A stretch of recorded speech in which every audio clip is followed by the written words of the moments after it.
Então essa é a primeira aula de filosofia dessa semana. O tema é ação recíproca e a gente vai falar da teoria de Karl Marx sobre liberdade, e a gente vai falar das diferenças de determinismo e libertarismo, tá bom? Então acompanha aí a leitura. Segundo o materialismo histórico dialético, então, gente, materialismo histórico dialético é a teoria de Marx. Marx escreveu um livro que chama Comunismo ou Socialismo ou alguma coisa assim? Não. Ele escreveu alguns livros e o conceito principal de Marx, a história principal, chama materialismo histórico dialético. Por quê? Materialismo sobre como os seres humanos constroem a sua realidade, a sua vivência material. Histórico, como que é estudado essas alterações humanas. E dialético, por quê? Porque é sempre uma briga entre dois opostos.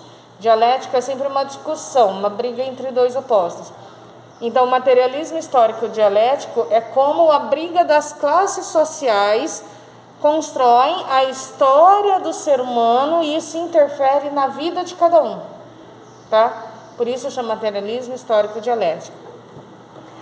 O homem é um conjunto de relações sociais, ele não vive sozinho, ele depende de outras pessoas para viver.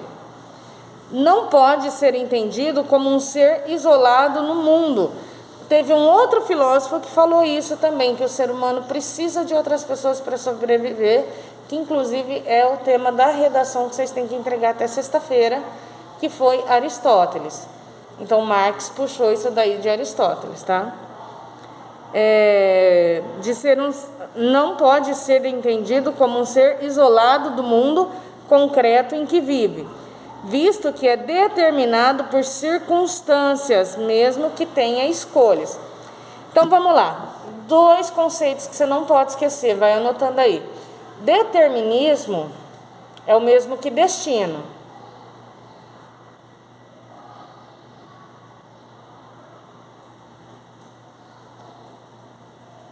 E libertarismo é liberdade absoluta. A questão é, quando a gente fala de liberdade, a gente está falando da disputa entre determinismo e libertarismo. Quem é determinista acha que não existe liberdade, que você já nasceu para passar por aquilo e você vai passar obrigatoriamente por aquilo. Por exemplo, uma característica do determinismo que a gente acha que a gente entende como natural é a questão de signo. Quando você fala que todo ariano é estressado, é um chato, né? Baseado no seu conceito de signos, você está sendo determinista. Você está falando que todo ariano, porque nasceu naquele mês, naquele período, então ele vai ter tais características. Ou então, todo taurino gosta de dormir, de comer muito e é preguiçoso e é ciumento. Então, é uma questão de determinismo também. Ele dorme, come e é ciumento porque ele é taurino. Se ele fosse de outro signo, ele não ia ser desse jeito. O determinismo fala do destino, que já está traçado. Você vai seguir, pode ser por causa da religião, pode ser por causa da astronomia, pode ser por causa da cigana que leu a mão de alguém, mas é o destino, tá? E olha só, o que fala aqui? Não pode ser entendido, o ser humano não pode ser entendido como um ser isolado do mundo concreto em que vive, visto que é determinado por circunstâncias. Então, o que Marx fala? Algumas coisas acontecem que te obrigam a reagir, e aí essa sua reação, ela é consequência do que aconteceu com você. Se de repente não acontecesse com você daquela forma, você seria diferente. É o que a gente estava falando de Columbine. Vamos estudar então, não que eles não são culpados, eles são culpados, eles estão cumprindo pena por isso. Mas vamos estudar onde estava o erro, onde que as pessoas podiam ter percebido que aquilo ia acontecer e ninguém fez nada, para que quando isso aconteça de novo, a gente saiba o que pode acontecer e já interfira desde o começo. Não deixa chegar naquilo outra vez, tá? O conceito de ação recíproca questiona o determinismo. Apesar de sermos determinados por circunstâncias, ele questiona o determinismo. Por quê? Porque você tem a escolha ainda. Você ainda tem a escolha, ainda tem a possibilidade de sair daquela situação, de ter uma escolha diferente, tá?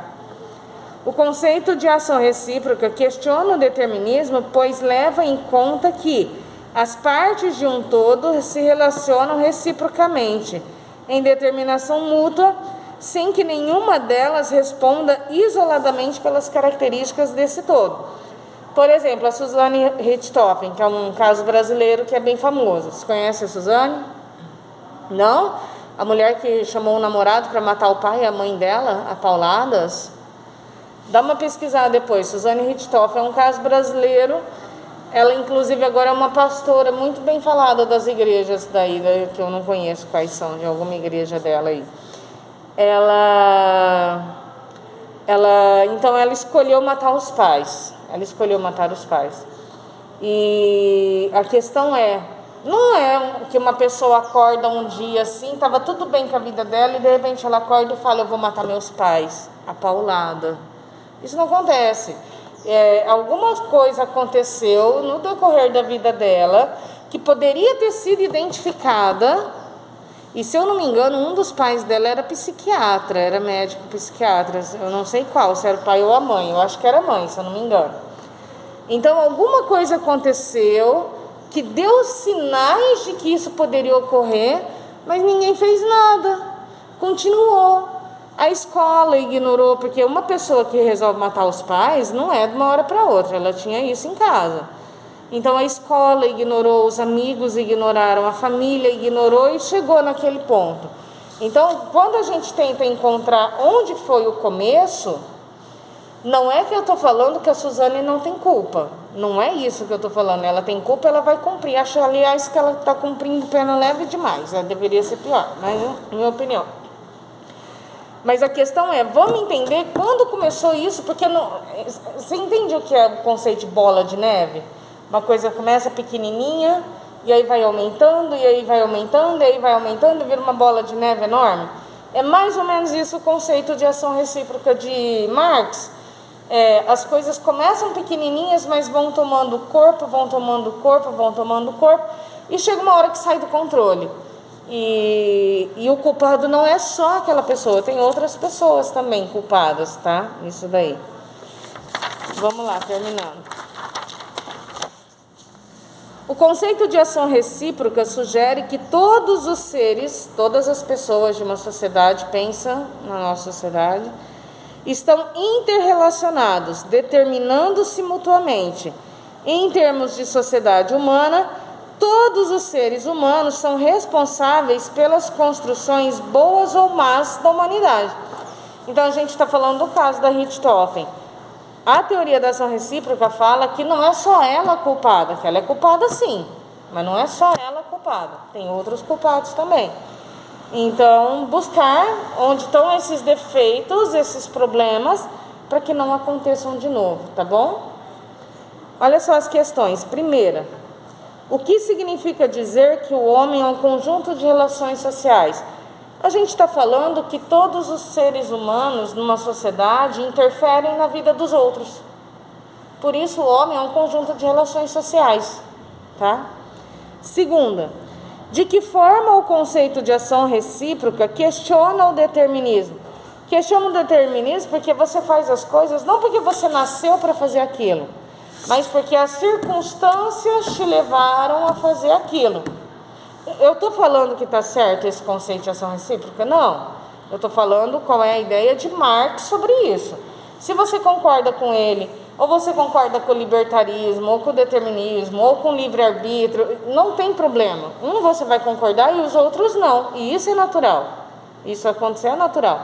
A questão eu estou explicando a teoria para você saber qual é, porque no Enem pode cair essa teoria. Tá bom? Então é isso.